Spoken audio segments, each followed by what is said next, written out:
Cristália, uma das principais indústrias farmacêuticas do Brasil e líder no mercado hospitalar na América Latina, apresenta o Lunera. O Lunera é a primeira combinação tripla de polímeros em frasco multidose, sem conservante, com carmelose, glicerol e hialuronato de sódio, indicado para alívio dos sintomas do olho seco. O Lunera traz a inovação do hialuronato de sódio com alto peso molecular, sem conservantes.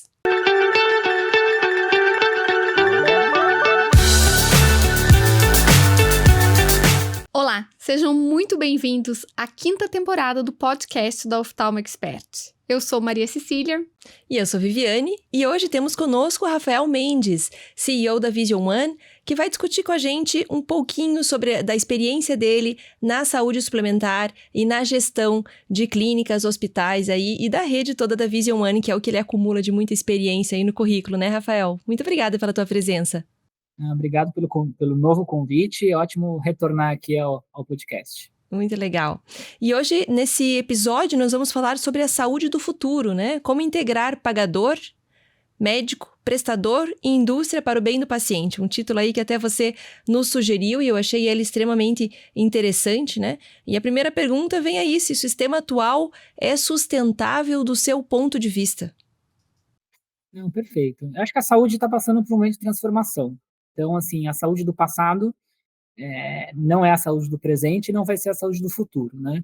Eu costumo falar sobre esse tema, né, falando de um episódio curioso que aconteceu recente até, uma reunião que a gente teve enfim, estava com uma negociação com uma operadora importante, marcaram uma reunião, estavam um grupo de médicos, né, nós como prestadores e mais outros prestadores, a operadora também, né, na reunião.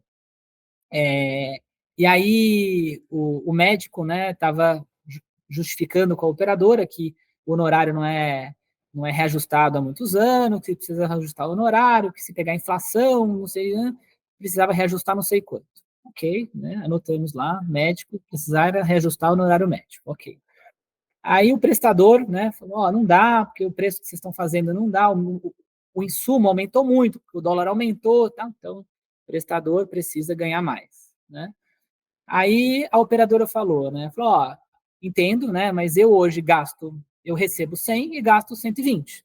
Então hoje eu estou num momento, né, que eu estou realmente com problemas de gastar mais do que eu recebo. Então não tem problema, já que o médico quer ganhar mais e o hospital precisa ganhar mais, vamos aumentar então a mensalidade do usuário, né?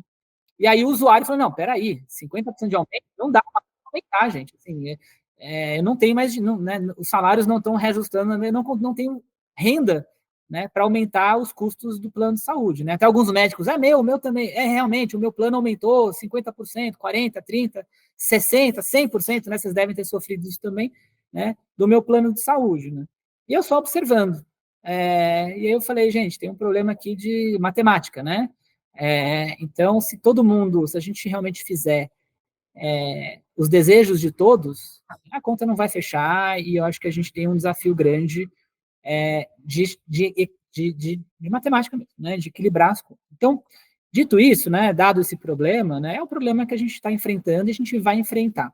Porque diferente de outros setores, por exemplo, tecnologia, onde, sei lá, streaming, por exemplo, né, onde a tecnologia vem para reduzir o custo, né, entre alugar 100 fitas cassetes, né, cassete não, fitas de vídeo, lá da Blockbuster, né, todo mundo já deve ter alugado e devolvido, rebobinado, né, uma fita, enfim, entre pagar uma mensalidade, né, de X reais aí dos streamings, né, Disney Plus, Max, enfim, Netflix, hoje é muito mais barato. Então, a tecnologia, cursos, né, cursos online hoje muito mais baratos do que você fazer um curso aí, por exemplo, dentro de uma faculdade, tendo que se deslocar, etc. Né? Na saúde é o contrário. Né? Na saúde, a tecnologia mais moderna, ela vem com uma maior efetividade, normalmente, né? Mas com custos muito mais altos. Então, a tecnologia na saúde, ela não vem para reduzir custo e aumentar acesso. Ela vem para melhorar a efetividade, mas normalmente não sei se reduzindo acesso, mas deixando o setor, né, colocando pressão realmente dentro do setor. E é isso que a gente precisa discutir. Como é que a gente equilibra esse prato? Como é que a gente consegue... Na verdade, eu acho que tem que parar de cada um puxar para o seu lado, né? Porque a corda vai arrebentar, né? E talvez tenha que todo mundo ter uma equidade aí, um acordo, um ajuste aí para a gente puxar a corda na mesma força para todo mundo sair ganhando. Agora tem outros pilares aí, né? Acho que você colocou ali também a indústria, né? Que também participa dessa discussão, né? E a Agência Nacional de Saúde, de certa forma, porque é ela que regula tudo isso, mas ali a gente já está numa outra esfera, né? Num outro nível de discussão.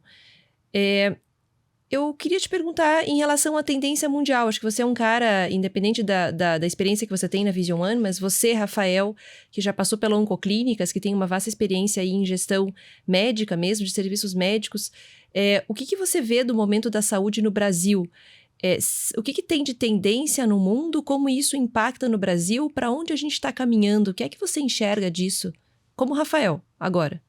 Não, perfeito. Eu acho que, assim, é engraçado, esse desafio que a gente está tendo, né, com essa questão, né, do envelhecimento da população mundial, com a questão da pressão que a gente tem aí com as novas tecnologias em saúde, obviamente com a questão importante, né, de valorizar, sim, o médico, né, até porque os procedimentos também mais modernos têm mais complexidade de execução também, né, e diagnóstico cada vez mais complexos, né, não é uma coisa só nossa, né, é uma coisa que vem tendo aí um desafio para o mundo inteiro. Inclusive, tem alguns países que estão lá atingindo um custo por PIB muito maiores que o próprio Brasil, né.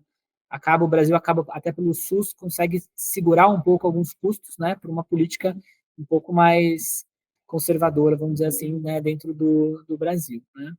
Então, não é uma tendência, não é uma coisa nossa, é uma coisa mundial mesmo, né. O que a gente tem visto aí de algumas tendências para que a gente consiga encontrar esse equilíbrio, né, é a questão de dados, né. Então, acho que essa talvez seja a principal tendência que a gente está conseguindo, que a gente vê alguns exemplos no mundo, né, de conseguir ter um custo sustentável, dentro, né, de qualidade alta, né, que é basicamente você evitar vamos dizer assim, os desperdícios dentro da saúde, né. Então, vamos dar um exemplo, entre um paciente está com um problema, né, está enxergando, está com uma bola preta no meio do olho dele, ele ir para um oftalmo geral mandar ele para um outro oftalmo mandar para um cataratólogo, o cataratólogo falar, não é comigo, é com a retina, aí a retina resolver finalmente, mas eu sou retina clínica, então vai para outro, e daqui a pouco a gente, né, circulou para os 5 médicos, fez um monte de exame para chegar numa solução, que se tivesse uma triagem, se tivesse alguma coisa mais eficiente para levar para o especialista, para a resolutividade ser mais rápida, com menos uso de exames desnecessários, por exemplo, né, obviamente esse custo é menor, né, e é bom para o médico também, porque é melhor o uso do médico, né, o médico consegue utilizar o tempo dele no que ele é especialista também, né. Então, medicamento, mesma coisa, né, a gente Você tem está hoje... falando um pouco de verticalização dentro da oftalmologia, né? Já que o clínico não atende oftalmo, talvez... não sei se a Não, gente não é precisa nem... falar desse nome, mas um oftalmo geral que ele possa triar. Eu acho interessante a ideia. Isso. Acho que quando a gente fala de verticalização, vem muito a questão da operadora, por exemplo, ter o próprio serviço dela. Acho que não é por aí. Pode Aham, ser também, sim. né? Mas não é por aí. Acho que a operadora, enfim, o pagador, né, junto com o prestador, eles compartilharem dados de forma que a gente possa chegar numa resolutividade do paciente de uma forma mais eficiente, mais rápida, com o menor custo possível, né? E que a gente possa, para o médico, ter uma agenda que eu chamo de agenda inteligente, né?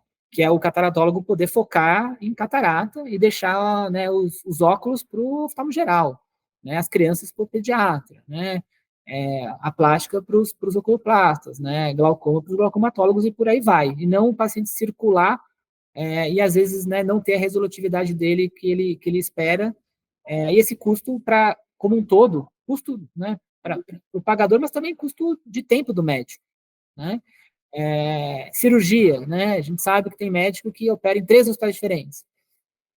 Olha o tempo que ele gasta se deslocando para um hospital ou para o outro, aí uma cirurgia atrasa, aí ele fica 2 horas para entrar no centro cirúrgico, aí para fazer 2 cirurgias só, em vez de eventualmente fazer todas as cirurgias no mesmo local, né? Entre outros, aí a gente fala, vamos entrar num tema muito importante, que a saúde está cada vez mais, que acho que está tendo uma evolução muito grande, que é a medicina precisa, né? Então, medicamentos que antigamente não eram medicamentos interessantes, por exemplo, um medicamento que, sei lá, atingia uma resolutividade em oncologia, por exemplo, de 5%. né? Então, a gente dava para 100% dos pacientes e 5% reagia positivamente. Isso não é bom, né? Ó, tem 95% que usa o medicamento e que efetivamente não tem uma resposta, né? Um desfecho favorável. Entrando em medicina precisa, né, investigando cada vez os diagnósticos cada vez mais precisos, entrando até no mundo de genética, por exemplo, você consegue um medicamento que 5%, ele se descobre que se você tem uma característica, né, um perfil específico do paciente, a resolutividade é 95, olha que beleza, né, você consegue ter uma efetividade melhor para um público específico sem desperdício na saúde, né?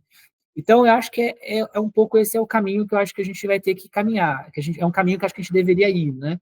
É tentar trabalhar cada vez mais dados, protocolos, agenda inteligente do médico, eficiência no próprio hospital, né? Essa Tirar desperdícios questão, do hospital. essa questão da agenda inteligente, você que já morou fora, né, um tempo aí, fez todos os seus muitas pós-graduações aí fora, você acha que isso já acontece? Uma agenda inteligente no sentido de não deixa o paciente circulando, né, passeando por várias clínicas e onerando o sistema, manda ele para um que vai triar e aí ele direciona. Isso já acontece? Tem alguns casos no mundo, tá? Eu acho que tem alguns casos, assim. E vamos lá falar de 2 casos específicos, tá? Se você olhar até internacionalmente, você tem uma dinâmica um pouco diferente do Brasil, que são as clínicas especializadas.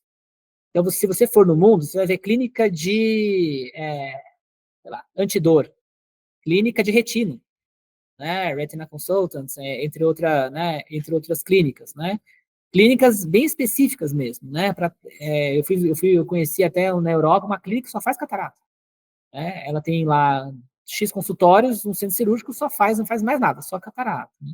Obviamente que tem uma eficiência ali, tem uma agenda hiper inteligente ali dentro, né? Porque você tem um médico que é um cataratólogo, o paciente que vai lá, porque ele já sabe que o problema dele é a catarata, ele vai fazer a catarata dele, e tem uma escala, o médico consegue ficar ali num período grande ali no centro cirúrgico e atender um volume grande de paciente, todo mundo fica feliz, né? O médico que tem ali uma habilidade, obviamente, com maior volume maior, você tem ali um paciente que já resolve rápido ele tem uma escala, consegue ter materiais mais em conta também, e obviamente consegue ter um valor menor, o médico ganha bem, a operadora paga menos, enfim, o pagador paga menos, todo mundo fica feliz. Então tem esse caso das clínicas especializadas, né? Estados No Brasil Unidos? não é uma realidade, mas a gente está vendo ali aos poucos isso acontecendo.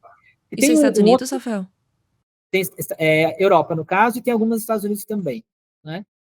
E tem outro caso, que é o caso da Kaiser Permanente, que acho que todo mundo conhece, se não conhece, deveria estudar, né, que é uma operadora que tem basicamente, né, acho que já completou mais de 100 anos de vida, que ela tem dados de pacientes durante muito, muito tempo. Desde muitos anos ela já vem trabalhando essa questão dos dados, e todos os dados dos pacientes dela, né, ela é uma operadora, né, ela basicamente, né, presta serviço ali como uma fonte pagadora, mas ela concentra todos os dados dentro do banco de dados imenso, né?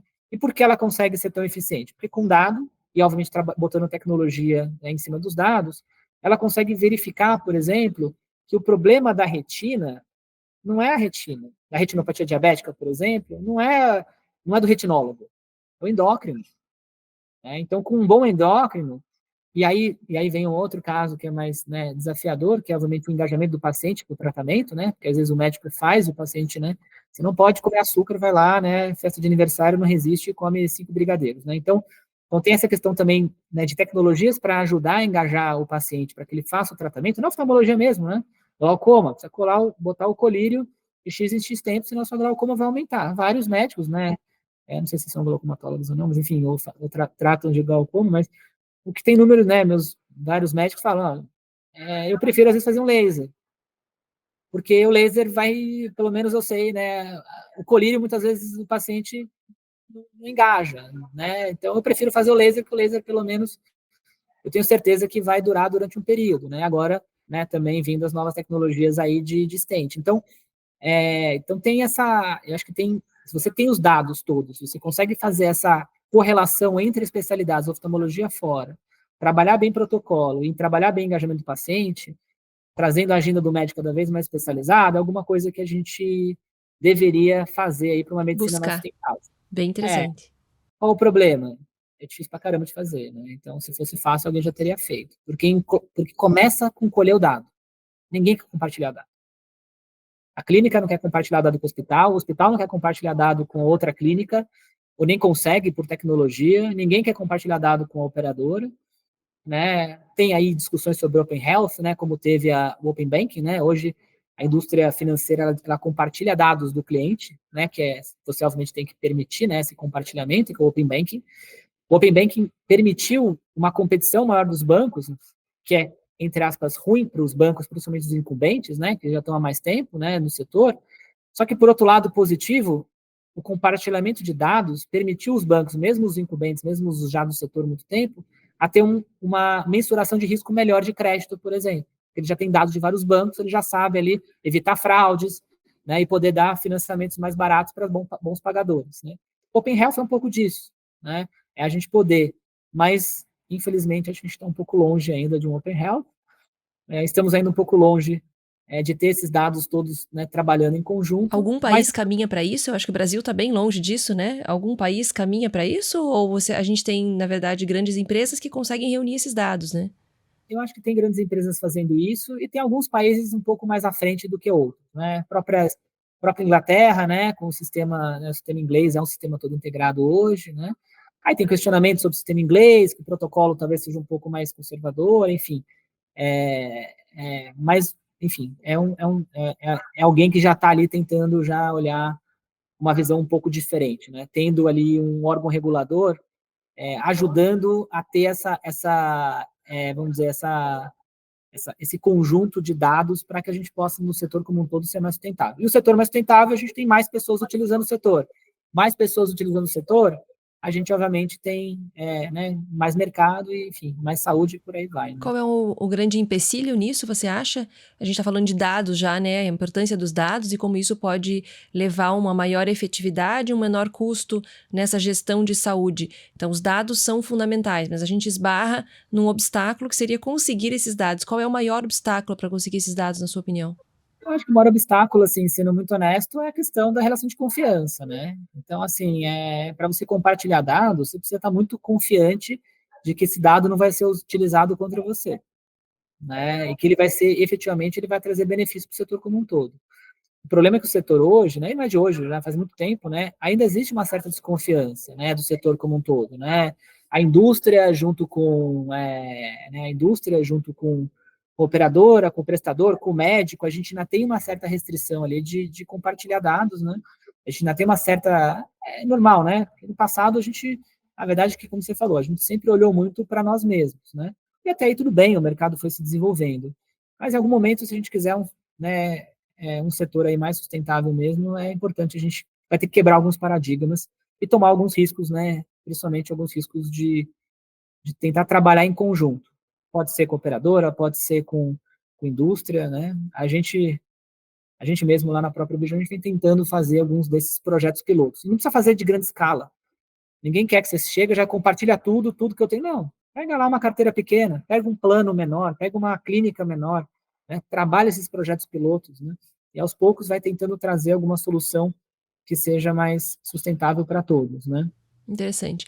Essa quebra de paradigma, ela passa por um momento de dor, vamos dizer assim, né? Acho que é aí que tudo começa. O médico hoje está muito preocupado com o sistema, né? O que vai acontecer no futuro. Então, começa a doer no bolso, começa a doer na alma de medo, né? E aí eu acho que isso vai incitando uma mudança. E todo problema, ele serve para caminhar para uma solução. Se não tem problema, não tem solução, não tem mudança, né? Então, aí vem a importância da educação, né? Eu acho que a partir dessa dor e dessa quebra de paradigma que começa a acontecer, não está funcionando do jeito que está, a gente vai precisar mudar alguma coisa. E aí entra a educação, que a gente já falou sobre isso um pouquinho, né? E como o médico tem pouco essa formação, né? Essa conscientização. Não estou falando nem do médico gestor, que era o que a gente estava falando antes. Eu estou falando do médico participante de todo esse processo e consciente para evitar abusos mesmo, né? Para ser parte desse processo, desse sistema todo que está insustentável, vamos dizer assim, dessa forma, que precisa mudar alguma coisa. Como fazer isso? Como educar? Como ensinar? Você tem alguma ideia disso? Então, eu acho que assim, eu lembro uma vez, eu vou fazer uma correlação, eu estava discutindo uma vez com um tributarista, né? E eu falei, gente, como é que o Brasil, né, tem um sistema tributário tão complexo, tão difícil, né, de certa forma até ultrapassado, né? E agora a gente começa com as reformas tributárias a gente, né, mudar um pouco a realidade brasileira, né? Não faz sentido nenhum no hospital eu ter que uma equipe gigante, né, fazendo apuração de impostos e mesmo assim estudando, fazendo e devo fazer coisa errada e né, então porque muda tanto, né? Então ele falou uma coisa para mim que é muito interessante. Esses problemas são tão complexos, mexe com tantas pessoas envolvidas que é impossível você ter uma reforma, por exemplo, que resolva todos os problemas. Não vai existir. Até pode existir, mas é muito improvável, né? A sociedade precisa querer muito fazer. É difícil, né? A não ser que você tenha uma crise muito grande, né? Mas é difícil. Mas dá sim para você mexer no imposto direto, mexe no imposto indireto, regulariza ou deixa mais claro uma certa regra, né? Elimina uma certa judicialização, né? E aos poucos você vai construindo esse setor, né? Ou esse sistema tributário, por exemplo, que você quer. Isso é possível, mas você precisa ter essas pequenas conquistas. Eu acho que na saúde é um pouco disso, né? A gente precisa dessas pequenas conquistas. Então a gente precisa começar sim, sentar com a indústria, ver o que dá para a gente fazer junto com a indústria, o que a gente pode junto com a indústria oferecer para a fonte pagadora, né? O que a gente pode trabalhar em protocolo, o que a gente consegue abrir, se dá para a gente trabalhar, como eu falei, uma carteira de convênio específica, começar a trabalhar, estudar junto com o médico, fazer algumas simulações com o médico, sei lá, um sistema de honorário diferente que possa beneficiar ele, beneficiar o tratamento, né, o tal do VBHC, né, o Value Based Healthcare, né, que o pessoal fala tanto, né, então não dá para fazer um VBHC geral, assim, né, tem muita gente que é muito defensora, né, até alguns podcasts de vocês aí tem gente bem animada, né, eu acho que é muito difícil a gente trabalhar, um VBHC de uma maneira mais, vamos dizer assim, em grande escala. A gente vai precisar trabalhar e errar, né, um pouco, né, só que aí precisa de relação de confiança, né, médico, vamos mexer aqui? Vamos. O Rafael, não ficou bom para mim não. Então tá bom, então volta para o que era antes, ou então vamos arrumar aqui, né, indústria, vamos tentar aqui? Vamos. Não foi bom, tá bom. Se a gente fizer assim, operador, e aí? Não, vamos fazer assim, então vamos. Então a gente tem que ter esse desejo de todo mundo de achar um modelo onde todo mundo está feliz. Então, Rafael, uma vida para você vai ser pouco, hein? Então, acho que para todos nós, acho que vai ser, mas aí nasce com a conscientização que você falou, né? E poucas pessoas querendo fazer, né? Quantas coisas na oftalmologia que eram técnicas que, quando foram lançadas, né, foram criticadas fortemente em congressos, né? Até que um usa, vê, melhora a técnica, opa, tem esse efeito colateral aqui, então mexe aqui, faz, daqui a pouco descobrem, né? E aí a classe médica adota e vira um procedimento padrão, né? Escutei até de robótica, por exemplo, né? Cirurgia com robô, que hoje é uma realidade. Eu lembro quando lançou mais fortemente no Brasil, na época que eu estava em oncologia, muitos cirurgiões contra, né? Não faz sentido, não tem tanto ganho assim. É isso, e aos poucos você vai vencendo até vendo que sim, né? Tem benefícios, né? Então, em resumo, eu acho que é aí pequenas conquistas. Devagarinho. Vamos trazendo a indústria para próximo, vamos trazendo a operadora para próximo, vamos trazendo o médico próximo, vamos conversando, vamos testando modelos, vamos errando, vamos corrigindo, e aos poucos a gente vai criando novos padrões aí para tentar ter uma medicina mais sustentável, mais saudável. Legal, bem legal. Vínculo, conversa, dados, tudo isso construindo aos pouquinhos, né? Uma mudança. Bem joia. Rafael, a gente caminha para o final do nosso episódio e eu gostaria de ver se você te agradecer, né, mais uma vez pelo teu tempo, pelo teu conhecimento e ver se você tem alguma mensagem final que você gostaria de deixar aí para nossa audiência para a gente finalizar esse episódio tão maravilhoso. Não, tá ótimo. Eu acho que o recado que eu tenho é isso, assim, a provocação que eu tento fazer sempre que eu vou para congressos, eventos, o setor, né, a oftalmologia como um todo, a saúde como um todo, ela não é o setor da indústria, não é do médico, não é da operadora, não é de nós gestores, não é de empresários, não é de donos, ele é nosso, né? Então é nosso papel cuidar bem dele, né? Então eu acho que eu queria convidar todos para que a gente tenha assim, uma cabeça aberta para pensar em coisas diferentes, para inovar, para trazer ideias diferentes, mas para estar aberto eventualmente a errar e corrigir, né? E a gente não vai acertar de primeira, eu não tenho certeza disso. Então, e que a gente fale mais de gestão na saúde, que a gente tenha o médico o gestor cada vez mais próximo, conversando, trocando, né? Fiz até um pedido para alguns médicos importantes dos grandes congressos, né? A agenda de gestão está muito pequena, gente. Vamos botar mais gestão aí, vamos falar mais de gestão, vamos falar junto com os médicos, para o dono de pequena clínica, né? Até para o médico de hospitais médios, né? A gente tem muita coisa para conversar, todo mundo ganha com isso. Obviamente, continuar com as conversas assistenciais de medicina, mas a gente precisa, assim, ter aí uma maior aproximação, vamos dizer assim, né? Entre a medicina e a gestão. Acho que vai ser muito bom para todo mundo. Sem dúvida, sem dúvida. Muito obrigada, Rafael. Muito obrigada pela sua presença, Rafael. Foi muito, muito rico. Obrigado, gente. E é isso. A nossa audiência, espero que tenham gostado do episódio. Muitos insights, muita reflexão aí para você levar de lição de casa, mas de uma maneira muito leve e divertida, que é o estilo da Oftalmo Expert. Espero que você tenha gostado e até a próxima. Oftalmo Expert, de olho no futuro.